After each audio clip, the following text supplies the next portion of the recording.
রমজানকে আমি কোরআন দ্বারা সাজিয়েছি, রমজানকে আমি তারাবি দ্বারা সাজিয়েছি, রমজানকে আমি ইফতার দ্বারা সাজিয়েছি, রমজানকে আমি সেহরি দ্বারা সাজিয়েছি, রমজানকে আমি শেষ দশকে এতেকাফ দ্বারা সাজিয়েছি, রমজানকে আমি প্রথম দশক রহমত দিয়ে সাজিয়েছি, রমজানকে আমি মধ্যখানের দশক মাগফিরাত দিয়ে সাজিয়েছি, রমজানকে আমি শেষ দশক জাহান্নাম থেকে মুক্তির পরওয়ানা ঠিকানা নিশ্চয়তা দিয়ে সাজিয়েছি, রমজান মাসে আমি হিসাব ছাড়া আমার ভান্ডার খুলে দিয়েছি। এত কিছুর ইন্তজাম করলাম, তুমি কি জান্নাত নিবে না বান্দা? আমি আর কি দিলে, আমি আর কেমনে বললে, আমি আর কি ব্যবস্থা করলে বান্দা তুমি জান্নাতের জন্য আগ্রহী হইতা? বলো বান্দা। এতটা এতটা যত্ন নিয়ে আমি রমজানকে সাজিয়েছি, আমি সাজিয়েছিলাম। তুমি লক্ষ্য করে দেখো, শাহরু রমাদান, এই কোরআনে 12 আরবি যে 12টি মাস, মুহররম, সফর, রবিউল আউয়াল, রবিউস সানি, জমাদিউল উলা, জমাদিউস সানি, রজব, শাবান, রমাদান, শাওয়াল, জিল কাদা, জিল হজ্জা, এই 12টি আরবি মাসের মধ্যে খোদার কসম কোরআনে শুধুই শাহরু রমাদান এই একটি মাসের নামই আছে, সেটা রমজান মাস। তাহলে এটার দ্বারা কি রমজানের বৈশিষ্ট্য বোঝা যায় না? বোঝা যায়। এরপরে আল্লাহ বলেন, আমার সমস্ত আসমানি ওয়াহি কিতাবের মধ্যে শ্রেষ্ঠ কিতাব কোরআন, এটাকে আমি রমজানের জন্য সাজিয়েছি। আমরা নিজে তাফসীর ইবনে কাসিরে পড়ছি, শুধু কোরআন না, পিছনের কিতাব তাওরাত, জাবুর, ইনজিল, ওই তিনটাও ওই নবীদের উপরে রমজান মাসেই নাজিল হয়েছে। স্পষ্ট আছে তাফসীরে ইবনে কাসির, ওইগুলো রমজানে নাজিল হয়েছে, এটাও রমজানে নাজিল। আল্লাহ তাআলা বলেন, আমি এতটা দামি বানাইছি রমজান। নবীজি কি বলছেন? নবীজি বলছেন, রাসূলুল্লাহ সাল্লাল্লাহু আলাইহি সাল্লামের হাদিসে আছে, নবীজি যখন রমজান কাছাইতো সাহাবীদেরকে বলতেন, কাদ আযাল্লাকুম শাহরুন আযীম, সাহাবীরা তোমাদের মাথার উপরে ছায়া বিস্তার করছে একটি মহান মাস, শাহরুন আযীম। আযীম আরবিতে একমাত্র শব্দ এটা আযীম, যে শব্দ দিয়ে বড় বললে ওই বড়র কোনো কুল কিনারা নাই। যেমন আমাদের নবীর চরিত্রের ব্যাপারে আল্লাহ বলছে, ওয়া ইন্নাকা লাআলা খুলুকিন আযীম। বন্ধু, আপনার জিন্দেগি, আপনার আখলাক, আপনার চরিত্র এটা আযীম, কুল কিনারা নাই। আপনার সব শ্রেষ্ঠ, সব শ্রেষ্ঠ। আপনি বন্ধু হাসলেও সুন্দর, কাঁদলেও সুন্দর। আপনি বন্ধু হাঁটলেও সুন্দর, বসলেও সুন্দর। আপনি কথা বললেও সুন্দর, আপনি চুপ থাকলেও সুন্দর। আপনার নাকও সুন্দর, চোখও সুন্দর, দাঁতও সুন্দর, হাতও সুন্দর। হোসনে ইউসুফ দমে ঈসা ইয়াদে বাইদাদারি আঁচে খুবা হামা দারান তুত্তানহা দারি। আল্লামা ইকবাল বলছে, এই নবী মুহাম্মদ, ইউসুফের সৌন্দর্য, মুসার মোজেজা, ঈসার মোজেজা, এই নবী সোয়ালাত, নবীর সমস্ত বৈশিষ্ট্য মোজেজা যদি একা আপনার মাঝে তালাশ করি, বন্ধু আপনার মাঝে সব খুঁজে পাই। আছে খুবা হামা দারান তুত্তানহা দারি। আপনি একাই সব, আপনি একাই সব। সব নবীর মর্যাদা, সব নবীর মওজেজা আপনার মাঝে আছে, আপনার মাঝে আছে। সুবহানাল্লাহ। হায়, কাকে ছাড়লাম? যুবক ভাই, কার মতো চুল রাখতেন? কোনোদিন মনে পড়লো না তোমার নবী কিভাবে চুল রাখতেন? যারা দাড়ি কাটেন, এই বন্ধু কেন দাড়ি কাটেন? কাকে সুন্দর করলেন? যারা পেশাব করে পানি নেন না, কাকে অনুসরণ করেন? যারা জীবনে কোনোদিন মিসওয়াক করেন না, কেন ছেড়ে দিলেন? ব্রাশটা পুরা পছন্দ হইল, মিসওয়াকটা মনে পড়লো না কেন? যারা জীবনে কোনোদিন দস্তরখান বিছায়া খানা খান না, ডাইনিং টেবিলটা এতটা পছন্দ হলো, দস্তরখানটা মোটেই মনে পড়লো না কেন? বা নবীজি করতেন, নবীজি বিছাইতেন, তাই না? এই জন্য আপনি নারাজ। আপনি কেন মিসওয়াক করেন না? কারণ রাসূলুল্লাহ করতেন। আপনি কেন দস্তরখান বিছান না? কারণ নবীজি বিছাইতেন। আপনি কেন দাড়ি রাখেন না? কেন নবীজি রাখতেন। আপনি কেন ঢিলা কুলুক ব্যবহার করেন না? নবীজি ব্যবহার করতেন। আপনার দুশ্মনী রসুলের সাথে নবীজিও হাসরের ময়দানে বলবে, উম্মত আজকে দেখব সুপারিশ কে করে, আজ দেখব সুপারিশ কে করে। অতএব আল্লাহ তাআলা বলেন, ফামান শাহিদা মিনকুমুশ শাহরা ফালিয়াসুমহু, এটাই শেষ কথা। আল্লাহ বলে, বান্দা রমজান মাসটা আমি বড় যত্ন করে সাজিয়েছি, এটারে আমি বহুমুখী ইবাদত দিয়া, নেকি দিয়া, নেকির পাহাড় দিয়া সাজাইছি। অতএব ফামান শাহিদা মিনকুমুশ শাহরা, তোমাদের যার জীবনে রমজান উপস্থিত হবে, হায়াত পাবে, ফালিয়াসুমহু, আল্লাহ নিজে বলতেছে সে যেন রোজা রাখে। আমার বান্দা রোজা রাখো, আমার হুকুম মাইন। ফালিয়াসুম, আল্লাহ বলছে ডাইরেক্ট, আল্লাহ, মা বলে নাই, বাবা বলে নাই, হুজুররা বলে নাই, আল্লাহ বলছে, এই বান্দা এটা রমজান, ইয়া বাগিয়াল খাইরে আকবিল ওয়া ইয়া বাগিয়াশ শাররি আকসির। আমরা হাদিসে পড়ছি, নবীজি বলেন রমজানের চাঁদ উঠলে আল্লাহর একজন ফেরেশতা ডেকে বলে, প্রতিদিন চিৎকার করে, হে নেক কাজের আগ্রহী এগিয়ে আসো, হে মন্দ গুনাহ, চুরি ডাকাতি জিনা ব্যভিচার মদ জুয়া নাচ গান অশ্লীলতা বেহায়াপনা বেপর্দা যারা কর্তা, ইয়া বাগিয়াশ শাররি আকসির, হে মন্দ কাজের আগ্রহীরা এবার তো থামো, এটা তো রমজান, এটা তো রমজান। আমি একদিন আপনার সিলেট এই রাস্তা ভুলে আমার গাড়ি এমন জোরে ছাড়ছে যে রাস্তা পাইয়া, পরে দেখি এত সুন্দর রাস্তা, পরে দেখি রাস্তা যাইতে যাইতে একেবারে এই গাড়ি গেনে গেছে, এটা একবারে সেনাবাহিনীর আপনার ক্যাম্প, মানে সেনাবাহিনীর ইয়া, ওই আমাদের ইয়ার শাহফরানের হেদিতে তো নতুন কি ক্যাম্প, জালালাবাদ ক্যাম্প নি করে নতুনটা, নতুন যেটা এইটার একবারে ভিতরে গেছে কাছে, না না সেনাবাহিনীর নতুন হয়েছে আর কি একটা সিলেট, সিলেট। তো আপনার হেরা এবার থামাইছে, মানে অর্থাৎ আমিও ড্রাইভারের গেলে এবার থামে, এবার ভুল হয়েছে, উল্টান ইউটার্ন, মানে এটা কি হয়েছে, রঙে ভাইয়া লাইছে আরামের রাস্তা, একটা টান মারছে গিয়া দেহে মাথা, না না এটা আমরা রাস্তা না, এটা কি সংরক্ষিত রাস্তা। আমি বুঝাইতে চাইলাম, ফেরেশতা বলে, এই আল্লাহর বান্দা এটা রমজান, থাম না এবার, মদখোর থেমে যা, নেশাখোর জুয়ারি থাম না এবার, সুদখোর থাম না, আর কত, আর কত। আলাম ইয়ানি লিল্লাযীনা আমানু আন তাখশা কুলুবুহুম লিযিকরিল্লাহ, আল্লাহ বলে, বান্দা হে ঈমানদার, আমার ভয়ে দিলটা নরম হওয়ার সময় আজও হয়নি? বলেন না, উত্তর দেন, আজও হয়নি? বলো না যুবক ভাই, সেজদা করার সময় আজও হয়নি? তোমরা যারা আজকে খোদার 365 দিনে এক বছরে ফজরের নামাজ পড়লা না, আপনারা যারা পড়েন না, এই বাপ আপনি আমার কাছে আসেন না, আমি আপনার জড়ায় ধরে জিগাই, যুবক তুমি আও না আমার কাছে, আমি জিজ্ঞাসা করি তোমারে, তুমি কি আর তাইলে কোনোদিন ফজরের সেজদা দিবা না? তুমি আর তোমার মনিবকে সেজদা দিবা না বাপ? আহা, আল্লাহ এটা জানতে চাইছে। এই বান্দা ইমানদার, আলাম ইয়ানি, সময় হয়নি বান্দা? আমরা কিতাবে পড়ছি, রাশিয়া সমরকন্দের এক বড় ডাকাত ফুজাইল ইবনে আয়াজ একদিন রাত গভীরে কোনো বাড়িতে ডাকাতি করতে ঢুকতেছিলেন, দরজার কাছে দাঁড়াইছে ডাকাতির জন্য। শেষ রজনীতে বাড়িওয়ালা তখন আল্লাহর কুদরতে কোরআন পড়তেছিলেন, আর এই কোরআনের এই আয়াতটা পড়ছে, আলাম ইয়ানি লিল্লাযীনা আমানু, হে ঈমানদার, আল্লাহর ভয়ে দিলটা নরম করার সময় আজও কি হয়নি? এইটাও উনি শুনছে।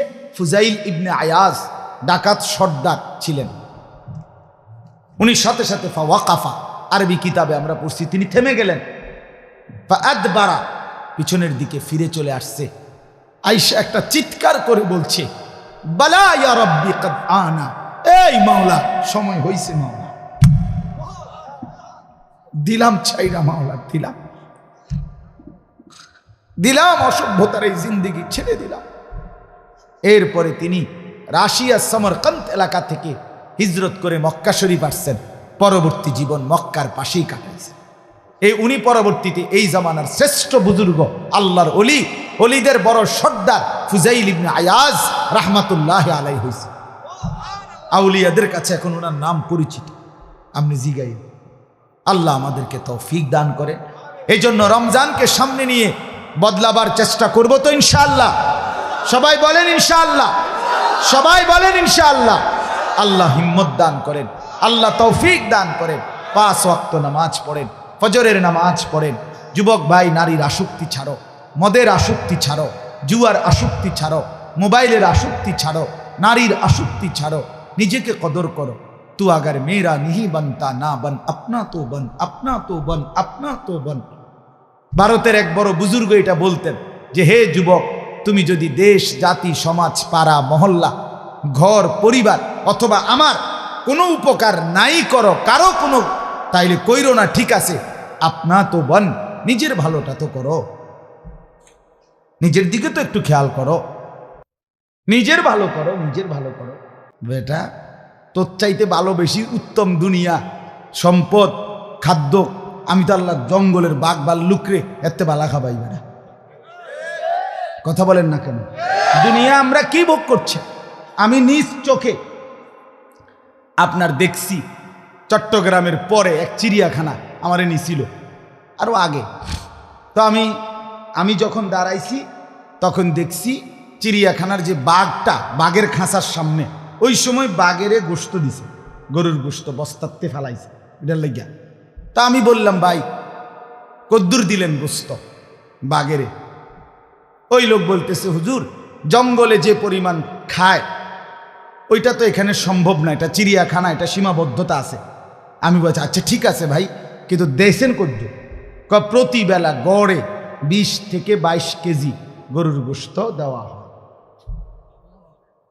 একটা বাঘ। এও সীমিত, এও সীমিত।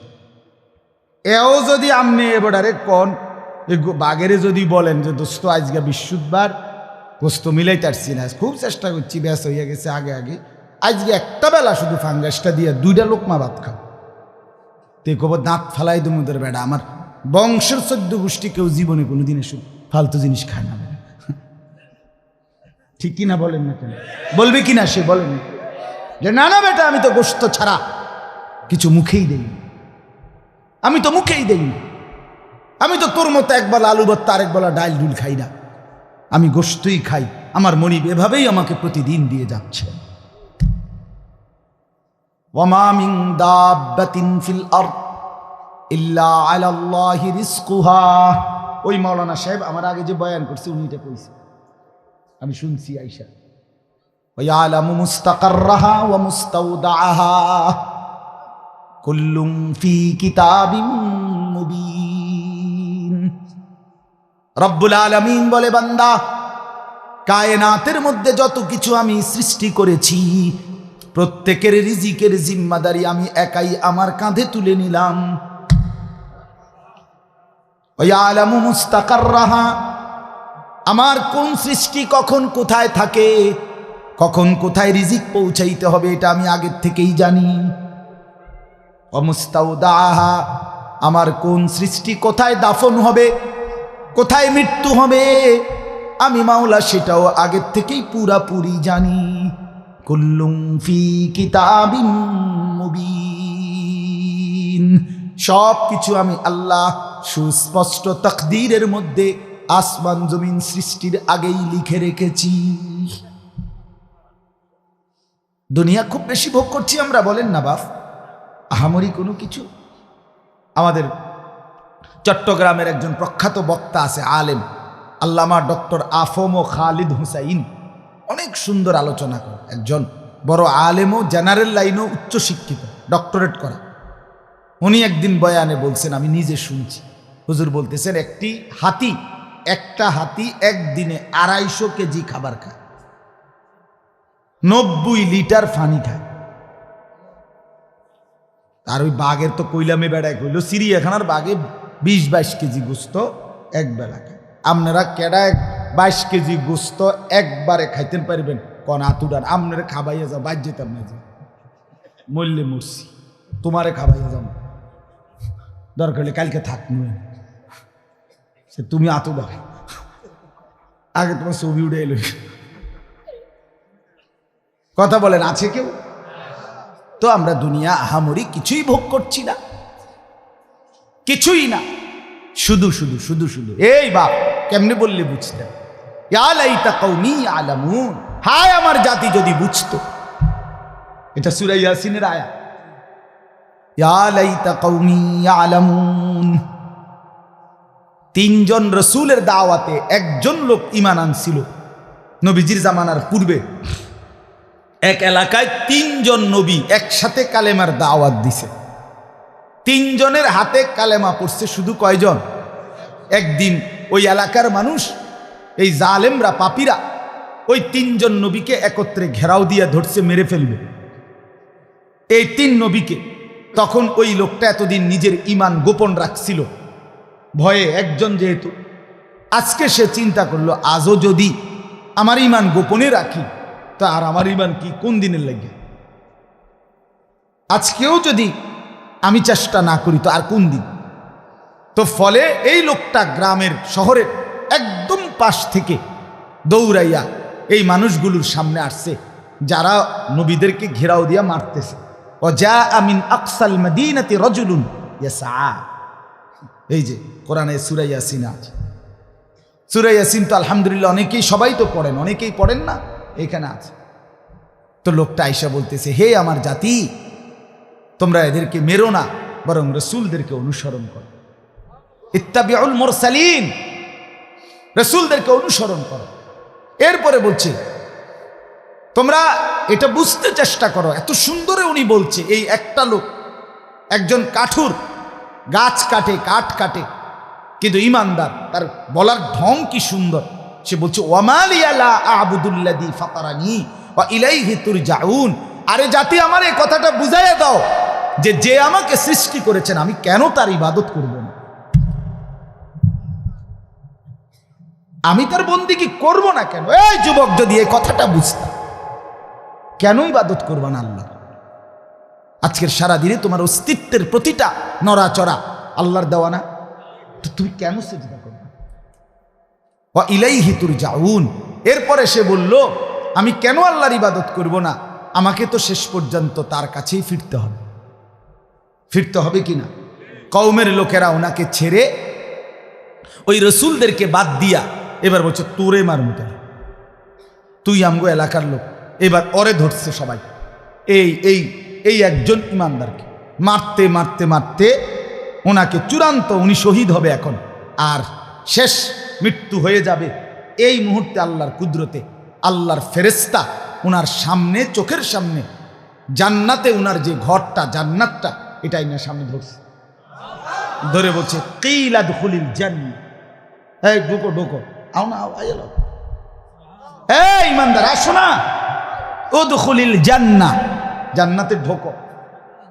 এই তখন দেখেন, তখন যে মানুষকে আল্লাহর দিকে ডাকে, যার কলিজায় ব্যথা থাকে, সে এই মুহূর্তেও দেখেন, উনি এই ইমানদার লোকটা, এই লোকগুলো মারতেছে, ওনাকে শহীদ করে দিচ্ছে, কিন্তু উনি এই অবস্থায় থাকতো জান্নাতের দৃশ্যটা দেখেই বলতেছে, কওমি ইয়ালামুন, আহা আমার জাতি, তোমরা যদি বুঝতে, বিমা গফার আলী রব্বি, আল্লাহ আমারে কেমন মাফ করে দিলেন, ওয়া জাআলানি মিনাল মুকরামিন, আমারে সম্মানিত জান্নাতীদের অন্তর্ভুক্ত করে দিলেন। আহা, তোমরা তো আমারে মারছো না, বরং তো আমারে জান্নাতে ঠেলে দিচ্ছ। তোমরা তো আমারে শহীদ করো নাই, তোমরা তো আমার ক্ষতি করো নাই, তোমরা তো আমারে নিজ হাতে জান্নাতে তুলে দিলে। আহা জাতি, যদি বুঝতে, ইয়া শাবাবি লাউ কুনতুম তা'লামুন, এটা আমি বানাইয়া কইলাম আরবি, এইটা, হে আমার যুবকরা, যদি তোমরা বুঝতে, যদি তোমরা বুঝতে। এই জন্য আপনাদের কাছে আমার মূল বক্তব্য আজকে, আমরা প্রত্যেকে হায়াতটা কাজে লাগান, জিন্দেগিটা কাজে লাগান। মূলত কোরআনুল কারীমের দ্বিতীয় পারা, দ্বিতীয় সূরা, সূরায়ে বাকারার 185 নম্বর আয়াতের অংশ বিশেষ আমি আপনাদের সামনে তেলাওয়াত করেছি। মূল উদ্দেশ্য খুব লম্বা তাফসির করান, শুধুই অনুভূতি জাগান, খুব বেশি তাফসির করার মতো যোগ্যতা আমার মোটেই নেই, কিন্তু আমি শুধু বিবেক জাগাইতে চাই। আমি প্রতিদিন বলি আমি এক ফেরিওয়ালা।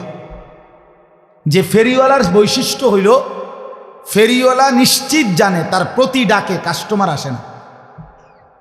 কথা বোঝেন না? তার পণ্যের ঘোষণাটা সে যতবার দেয় প্রত্যেকবারই কি কাস্টমার আইয়ে না।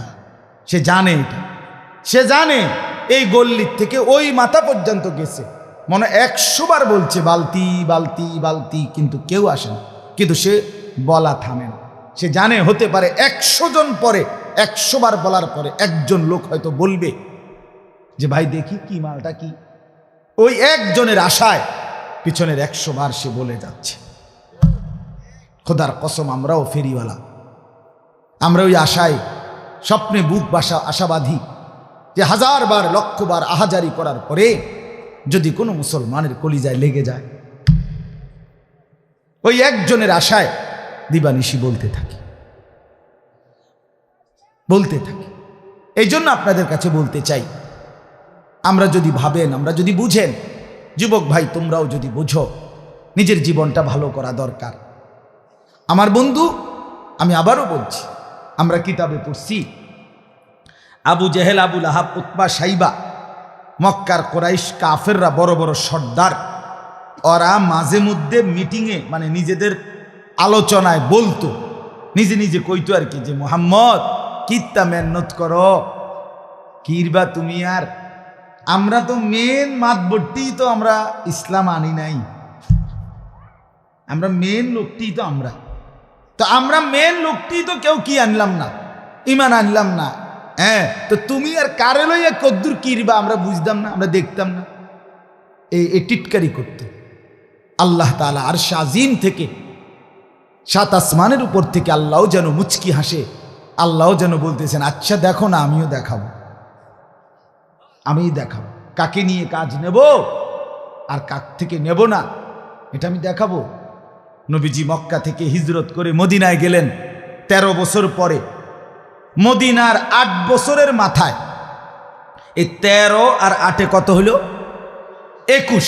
এই 8ম হিজরিতে আল্লাহ নবী সাল্লাল্লাহু আলাইহি ওয়াসাল্লাম তিনি আপনার 10,000 সাহাবী নিয়ে মদিনা থেকে মক্কায় এসে মক্কা বিজয় করলেন।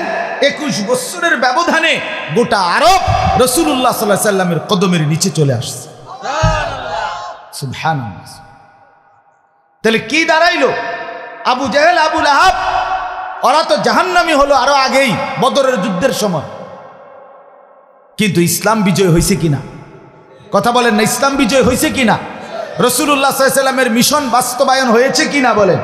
এই জন্য আমি অনুরোধ করছি নওজোয়ানরা, তোমাদের কাছেই অনুরোধ আমার, তুমি হেরে গেলে, তুমি নষ্ট হয়ে গেলে, তুমি যদি চরিত্রহীন হয়ে যাও, নাচ গান, জুয়া, মদ, নেশা, নারী, অশ্লীলতা, গান, বাদ্য, অসভ্যতায় যদি লিপ্ত থাকো, তাহলে তুমি ক্ষতিগ্রস্ত হবা, ইসলাম আটকাবে না। ইসলামের জন্য, দ্বীনের খেদমতের জন্য যখন যে পরিমাণ লোকের দরকার, খোদার কসম আল্লাহ তা ব্যবস্থা করছেন, করতে থাকবেন। ওই পরিমাণ ইমানদার তৈরি হবেই, ওই পরিমাণ ইমানদার তৈরি হচ্ছেই। দেখার বিষয় হলো আমি কাজে লাগলাম কিনা, ঠিক কিনা বলেন? আমি অনুরোধ করছি যে যুবকরা, আল ইত্তেহাদ, নওজোয়ান তোমরা যারা একত্রিত হয়েছ, শুধুই যেন প্রদর্শনী না হয়, শুধুই যেন জামা, শুধুই পাঞ্জাবি, শুধুই শার্ট, শুধুই চুলের বাহার, শুধুই ফেসবুকে একসাথে গ্রুপ ছবি, শুধুই মোবাইলের মধ্যে প্রচার, এতটুকুতেই যেন থেমে না যায়। বরং যারা এত সুন্দর মাহফিল সাজিয়েছেন, তোমরা যারা যুবক ভাই সাজাইছো, আমি দিল থেকে দোয়া করি আল্লাহ যেন এর চাইতে সুন্দর তোমাদের জিন্দেগি সাজায় দেয়। জীবন সাজানো নওজোয়ান, তুমি সাজলে পৃথিবী সেজে যাও। যুবক হিম্মত করলে গড়তেও পারে, বরবাদও করতে পারে। এক নওজোয়ান চাইলে এক সমাজে আলো ফুটাইতে পারে, এক নওজোয়ান চাইলে সমাজটাকে অন্ধকার, অস্থিরতা, বেহায়াপনায় ভরেও দিতে পারে। যৌবন দুধারী, গড়াও যায়, নষ্টও করা যায়। কারো শক্তি আছে যে ইচ্ছা করলে ঘুষা দিয়ে সাবা উড়াইলে তারে, ইচ্ছা করলে মানবতার সেবাও করতে পারে। ইচ্ছা করলে মদের আড্ডায় জুয়ার আড্ডায় ভেসেও যাইতে পারে, ইচ্ছা করলে আল্লাহর ঘরের গোলামি সেজদা দিয়ে আরশ আজিমের ছায়ার নিচে ছায়াও নিতে পারে। আল্লাহ আমাদের নওজওয়ানদেরকে কবুল করে নেন। আপনারা যারা বাবা চাচা মুরব্বী আছেন, আপনাদের কাছে অনুরোধ, আপনারা আপনাদের সন্তানদের দিকে আরেকটু নজর দেন, স্ত্রী পরিজনের দিকে আরেকটু ফিকির করেন।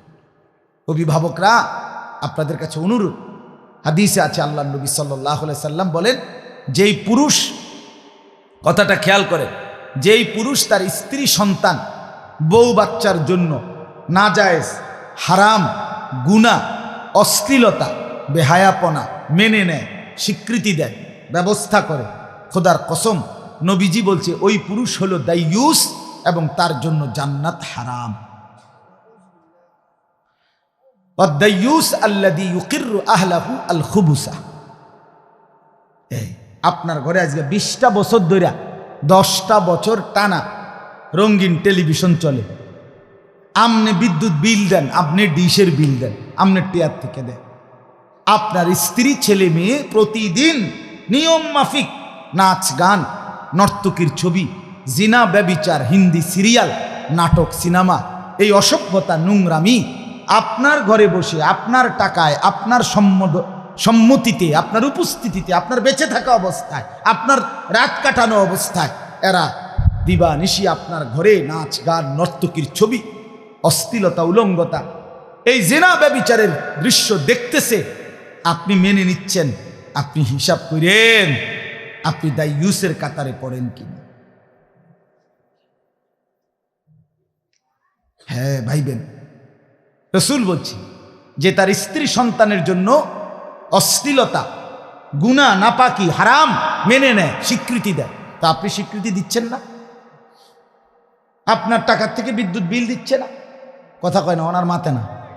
আপনি ডিশের বিল দেন না, আপনার ঘরে বসে দেখেন না, সোফাইটা আমনেন না, টেবিল এটা আমনেন না, বইয়ে বইয়ে যে চিপস খায়, শর্টপুরি খায়, এbuಡಿ যে বইয়ে বইয়ে নুডলস খায় আর টেলিভিশন চায়, এটি আমনের টেয়া দিয়ে আইছে না। তো আপনি তো মেনে নিচ্ছেন যে আমার কামাই সব দিচ্ছি, তোমরা নর্তকী দেখো, আমার কামাই দিতেছি উপার্জন, আমি টাকা পাঠাচ্ছি, তুমি চলো বেপর্দা, স্ত্রীকে বলে আপনি মেনে নিচ্ছেন। তো দাইয়ুস তাহলে কাকে বলবেন? আল্লাহ আমাকে মাফ করে দেন। এই জন্য বাপ অনেক সুন্দর, অনেক গুরুত্বপূর্ণ। আল্লাহ তাআলা আমাদের প্রত্যেককে ভাবার তৌফিক দান করেন। আল্লাহ তাআলা আজকের এই মাহফিলকে কবুল করেন। রাসেল নওজোয়ান, তার বাবা ইন্তেকাল করছে, কতদিন হয়? জসিম ভাইয়ের আব্বাও ইন্তেকাল করছে। আচ্ছা, আবুল হোসেন ওনারও বাবা মানে দোয়া চেয়েছেন সবাই। আল্লাহ তাআলা সবাইকে মাফ করে দেন। আমরা সবাই ইনশাআল্লাহ দোয়া করি। আনিসুর রহমান, আশরাফি ওয়াজ, আখেরাতের ফেরিওয়ালা।